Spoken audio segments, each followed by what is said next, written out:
அந்த சத்சங்கத்தால தான் நமக்கு பரமஸ்ரேயஸ் சாந்திங்கிறது உண்டாகும். வேதம் சொல்லியிருக்கிற தர்மம் அப்படின்னு சொல்றோம் நம்ம. அத பகவத்பாதார் மனுஷனுக்கு லோகத்துல க்ஷேமமா இருக்கணும், பகவத் பிராப்தி கிடைக்கவும் வேணும். இது ரெண்டுமா கிடைக்கிற என்ன இருக்கோ அதுதான் தர்மம்னு பேரு அப்படின்னு ஒரு நிர்வச்சனம், ஒரு டெஃபினிஷன் கொடுத்தார். துவிதோஹி வேதோக்தோ தர்ம பிரவருத்தி லக்ஷணோ நிவர்த்தி லக்ஷணஸ்ச ஜெகதஸ்திதி காரணம். இந்த ஜெகத்தே அதுல தான் நிற்கிறது. பிரவருத்தி லட்சணமான தர்மங்கிறது நம்ம வேதாத்தியனம் பண்ணி நம்மளால முடிஞ்ச விதத்துல கர்மானுஷ்டானங்கள் சந்தியாவந்தனாதிகள்லாம் பண்ணிட்டு இருக்கோமோ இல்லையோ, எல்லாமே ஒரு நிஷேகாதி ஸ்மசானந்தாக அப்படின்பா. ஒரு கர்ப்பாதானத்திலேருந்து ஸ்மசானத்துல வரைக்கும் இருக்கிற கிரியைகள் எல்லாம் வேதம் சொல்றபடியே நடக்கிறதுங்கிற ஒரு சம்ஸ்காரம் இன்னைக்கு நடந்துட்டு இருக்கு கொஞ்சம் பேருக்காக. அந்த ஒரு வைதிக சம்ஸ்காரத்துல நாம வந்திருக்கோம். அதுக்குதான் பிரவருத்தி தர்மம்னு பேரு. அந்த பிரவருத்தி தர்மத்தோட முடிவு, அதோட முழுமை, அதோட ஃபுல்ஃபில்மெண்ட்ல சில பேருக்கு நிவர்த்தி தர்மம் வரும். அந்த நிவர்த்தி தர்மத்தை தான் நாம சன்னியாசம்னு சொல்றோம். அப்படி நிவர்த்தி தர்மம் வராட்டா கூட பிரவருத்தி தர்மத்திலேயே நமக்கெல்லாம் அக்ரஹாரத்தில் இருந்தவாளுக்கெல்லாம் தெரியும். நிறைய பிராமணர்கள் இதுக்கு நடுவில் சந்தியாவந்தனாதி அனுஷ்டானங்களும் பாகவதாதி கிரந்தங்களை பாராயணம் பண்ணிட்டு பகவத் ஆராதனை பண்ணி நிம்மதியாக இருந்தவா உண்டு. எத்தனையோ பேர் நம்ம ஊர்ல இருக்கிறவாளே சொல்லுவா, பழைய காலத்துல எப்படி இருந்தா அப்படின்னு. நித்திய ஆராதனையும் நித்திய பூஜையும் நித்திய அனுஷ்டானமும் நித்திய பஞ்சாயத்தன பூஜையும் சந்தியாவந்தனாதி அனுஷ்டானமும் ஜபதபங்களும் சத்கிரந்த பாராயணங்கள் ரொம்ப சமாதானம் நிம்மதியா இருந்தவாங்க.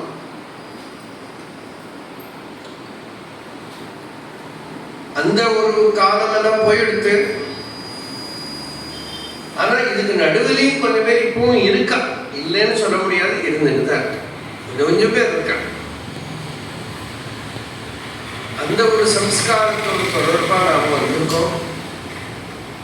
நிவர்த்தி தர்மம் வெளிப்படையா சில பேர் நிவர்த்தி தர்மம்னா சன்னியாசம், அது எல்லாருக்கும் இல்லாட்டா கூட பகவான் கீதையில எல்லாருக்குமே சந்நியாச யோகம்னு ஒண்ணு உபதேசம் பண்ணினான். அப்படின்னா நம்ம பிரவருத்தியில இருந்தா கூட நிவர்த்தமா இருக்கணும். பிரவருத்திரவி தீரஸ்ய நிவர்த்தி உபஜாயதே நிவர்த்திரவி மூர்க்கஸ்ய பிரவருத்தி பலதாயினி. நல்ல தீரனா இருந்தானா அவன் உலகத்துல இருந்தாலும் பட்டுக்காம இருப்பான், சங்கம் இல்லாம இருப்பான், கிரகஸ்த தர்மம் எல்லாம் பண்றதையும் அவன் நிசங்கமா இருப்பான். அப்படி இருக்க முடியும். அப்படி இருந்தவாள்லாம் இருந்திருக்கா.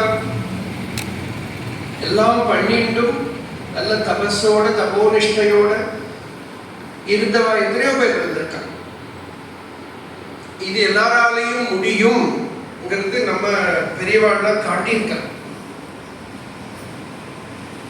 அதனால இது நமக்கு புதுசு இல்லை. ஆனா எல்லாருக்குமே இந்த நிவர்த்திங்கிறது வேணும். நிவர்த்திங்கிறது என்னன்னா, நிவர்த்தினால ரிட்டையர்மெண்ட். ஒரு கம்பெனியில் வேலை பண்ணினா இத்தனை வயசுக்கு மேல ரிட்டையர்மெண்ட்ங்கிறாங்க இல்லையா. அந்த ரிட்டையர்னால என்ன அர்த்தம்னாக்கா அதுக்கு சம்ஸ்கிருதத்துல வார்த்தை தான் நிவர்த்தி, உபரத்தி. எங்க ரிட்டையர் ஆகணும்? மனசு ஹிருதயத்துக்குள்ள உள்ள தனக்குள்ளே ரிட்டையர் ஆகணும். அது சரியான ரிட்டையர்மெண்ட் எப்போ வரும்னா நமக்கு ஒரு கொஞ்சம் கொஞ்சம் தியானம் பண்றதுக்குள்ள சுகம் வந்துதான் அந்த ரிட்டையர்மெண்ட்.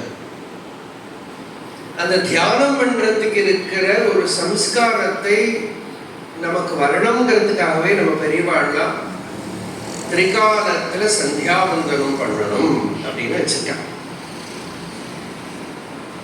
3 நேரமும் ஒரு ஒரு கேப். என்னெல்லாம் வேலை நடந்தாலும் சரி கொஞ்ச நேரம். அது அது ஒரு விஷயம் என்னன்னா, சந்தியாவந்தனம்னாலே தியானம் தான் அர்த்தம். சந்தியா அப்படின்னாலே அந்த அந்த தாதுவே தியானம்ங்கிற தாது தான். அப்போ தியானம்ங்கிறது யார் வேணா பண்ணலாமே. காயத்ரி ஜபம் அனுஷ்டானம்ங்கிறது வேணா வேதத்துக்கு தீட்சை எடுத்துட்ட வாழ்க்கை. ஆனா பகவத் தியானம்ங்கிறது எல்லாருக்கும் பண்ணலாம். சுந்தரகாண்டத்துல சீதாதேவியை எங்கேயாவது இருப்பா அப்படின்னு ஹனுமான் தேடி பார்த்துட்டே இருக்கா. அப்புறம் ஒரு மரத்து மேல ஏறி உட்கார்ந்து சொல்றா, நீங்க பக்கத்துல ஒரு நதி இருக்கு, சீதை நிச்சயமா சந்தியாவந்தனத்துக்காக இங்க வருவா அப்படிங்கிற. அப்ப அது ஒரு பெரிய சர்ச்சை. நிறைய பேருக்கு ஸ்திரீகளுக்கு சந்தியாவந்தனம் உண்டா, புருஷனுக்கு மட்டும் தானே சந்தியாவந்தனம், இப்படி எல்லாம் ஒரு டிஸ்கஷன் இருக்கும். அது ஒன்றும் விஷயம் இல்லை. ஸ்திரீகளானாலும் புருஷனானாலும் எல்லாருக்கும் சந்தியா காலத்துல பெரியவாளும் சொல்லுவாளே, வயசானவா பாட்டி மாதிரிலாம் இருந்தா சொல்லுவாளே, சாயந்தரம் ஆச்சுனா நமசிவாய சொல்லு நமசிவாய சொல்லும்பா, சில பேர் நமசிவாய சொல்லு நாராயணாய சொல்லும்பா இல்லையா, எல்லாருக்கும் தெரியும். சந்தியானம் விளக்கேற்றும்பா, விளக்கேற்றி உட்காரு தியானம். அந்த சமயத்துல பகவான ஸ்மரண பண்ணணும். அது பிராத சந்தியா, சாயம் சந்தியா, மாத்தியந்தின சந்தியா. இந்த மாத்தியந்தின சந்தியாங்கிறது ஆஃபீஸுக்கு போகிறோம், நாங்கள் எப்படி பண்ணுறோங்க சொல்ல தெரியல. ஆஃபீஸ்லேயும் பண்ணலாமே. ஆஃபீஸ்லேயும் கொஞ்ச நேரத்துக்கு உட்காந்து ஏகாந்தமாக இருக்கிறதுக்குள்ள இடமெல்லாம் கண்டுபிடிச்சிக்க முடியும், பண்ண முடியும். சில பேர்லாம் பண்ணுறா, சில பேர்லாம் ப்ராக்டிக்கலி பண்ணுறாரு, ஆஃபீஸில் கூட பண்ணுறா. அது ஒன்றும் ட்ரெஸ்ஸை மாற்ற முடியாதா இருக்கலாம், கச்சம் கட்டிக்க முடியாது, பாக்கிய வேஷம் போட்டுக்க முடியாது, ஒன்றும் பண்ணலாமே. பாம்பேல நிறைய பேர் இந்த ட்ரெயினில் ஆஃபீஸுக்கு போகிறதுங்கிறது அது ஒரு வேர்ல்டு. பாம்பேல நான் வந்து தானாவில் தங்கி அங்கேருந்து டோம்புவெல்லிக்கு சப்தாத்துக்கு பிரவச்சனத்துக்கெல்லாம் போவேன் ட்ரெயினில். நான் அந்த பக்கம் போகிற டைம் கூட்டம் இருக்காது, திரும்பி நைட்டில் வர டைமும் கூட்டம் இருக்காது. ஆனால் பார்க்கலாம் ட்ரெயினில் ஃபுல்லி பேக். அதில் நான் ஜோக்காக சொல்லுவேன், இங்கே கூட சொல்லியிருக்கேன், சப்தாத்துக்கு உட்கார இடம் இல்லை, நின்றுட்டு இருக்கா. இந்த பக்கம்லாம் பேக்டு. அதில் ஒருத்தர் இப்படி பிடிச்சிட்டு நின்றுட்டு இருக்கா. அது நமக்கு ஜோக்கா வேணா இருக்கலாமே தவிர அங்கே கூட அந்த நிஷ்டையை விடாமல் இருக்கிற சுபாவம். அதுவா கல்யாணிலேருந்து வருவா, எங்கேயோ போவா ஆஃபீஸுக்கு. ஆனால் 2 மணி நேரம் எல்லாம் ஆகும். அப்போ திரும்ப போகிறது ஒரு குரூப்பு. லலிதா சஹஸ்ரநாம ஜபம் நடக்கும், ருத்ர ஜபகம், புருஷ சுத்தமெல்லாம் சேர்ந்து போவான். போகிற வழியிலே காய்கறி நறுக்கிட்டு இருப்பான் வீட்டில் போய் பண்ணுறதுக்கு. இதெல்லாம் ட்ரெயினில் நடக்கும். இப்போ அவ்வளவு கூட்டத்துக்கு நடுவில் பகவத் ஆராதனை பண்ண முடியும்னு நம்மளால் பண்ண முடியாது. அவ்வளோ பிஸி ஷெட்யூல்லையும் அங்கே போகிறதுக்கு அந்த 2 மணிக்கூருக்குள்ள பகவானோட நாம ஜபம் பண்ணுறது, வேத பாராயணம் பண்ணுறது, விஷ்ணு சஹஸ்ரநாமம் சொல்கிறது, பாகவதம் படிக்கிறது. ஒரு குழந்தை என்கிட்ட கூட சொன்னாங்க, அப்போ நாங்கள் பாம்பேலே இருந்தவா, சின்னத்துலேயே கீதை இதுலாம் ருச்சி வந்துடுது.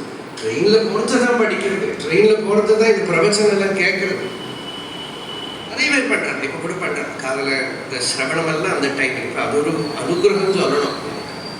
கஷ்டம் இல்லாமல் வெளியில் இருக்கிற பேச்செல்லாம் கேட்காது காதில் அப்படி வச்சுருந்தா கீதையோ பாகவதமோ எல்லாம் கேட்டுட்டே போகலாம்.